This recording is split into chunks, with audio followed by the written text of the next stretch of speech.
วัสดีครับในคลิปนี้เราจะมาแนะนำฟีเจอร์ใหม่ล่าสุดของ SmartBit 366 นั่นคือ AI Voice Command ซึ่งช่วยให้ผู้ใช้งานสามารถสั่งงานเพื่อสร้างเอกสารขายได้ง่ายๆด้วยเสียงเพียงพูดไม่กี่คำระบบก็สามารถสร้างเอกสารได้อย่างถูกต้องรวดเร็วและลดขั้นตอนการทำงานลงได้อย่างมากครับคลิกเข้าไปที่ระบบการขายกดขายสดกดเพิ่มพอเข้ามาหน้านี้เราก็จะเห็นปุ่มไอคอนสั่งด้วย AI เราจะใช้เสียงของเราให้ AI สร้างเอกสารขายขึ้นมานะครับก่อนที่เราจะใช้ฟีเจอร์นี้เราต้องเข้าไปที่ตั้งค่าเพื่ออนุญาตการใช้งานไมโครโฟนก่อนนะครับตรงนี้จากนั้นถึงสามารถสั่งงานด้วยเสียงได้กดเข้าไปในคลิปนี้ผมจะใช้เสียงสั่ง AI ให้สร้างเอกสารขายเครื่องวัดระยะเลเซอร์50 เมตร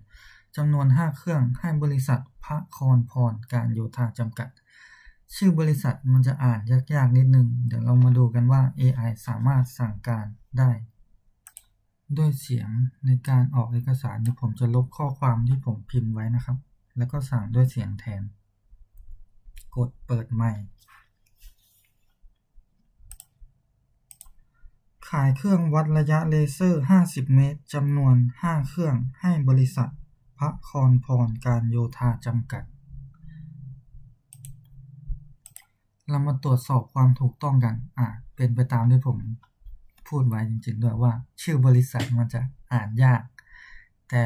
เราไม่ต้องกังวลนะครับว่า AI จะเขียนมาว่ายังไงเราสามารถกด Confirm ได้เลย AI ก็จะไปดึงข้อมูลในฐานข้อมูลที่ถูกต้องให้เราเห็นไหมครับ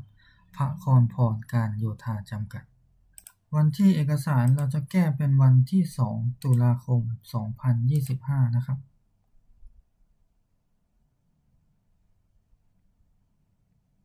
มาตรวจสอบรายละเอียดกันว่าถูกต้องไหมชื่อลูกค้าเดือนที่ใช้ภาษี 7% แวตแยกนอกรหัสสินค้าเครื่องวัดระยะเลเซอร์จำนวน5เครื่องละ 3,500 บวกแวต 7% รวม 17,500 บาทบวกภาษีมูลค่าเพิ่ม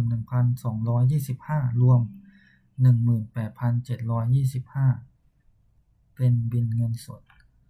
กดบันทึกได้เลยถ้าข้อมูลถูกต้องพอบันทึกเรียบร้อยแล้วเอกสารก็จะมาขึ้นอยู่ที่หน้านี้นะครับและนี่คือการใช้ฟีเจอร์สั่ง AI ด้วยเสียงเพื่อสร้างเอกสารขายแทนการคีย์ด้วยมือในคลิปถัดไปผมจะพาไปสั่งซื้อสินค้าที่ได้รับอนุมัติจัดซื้อครับ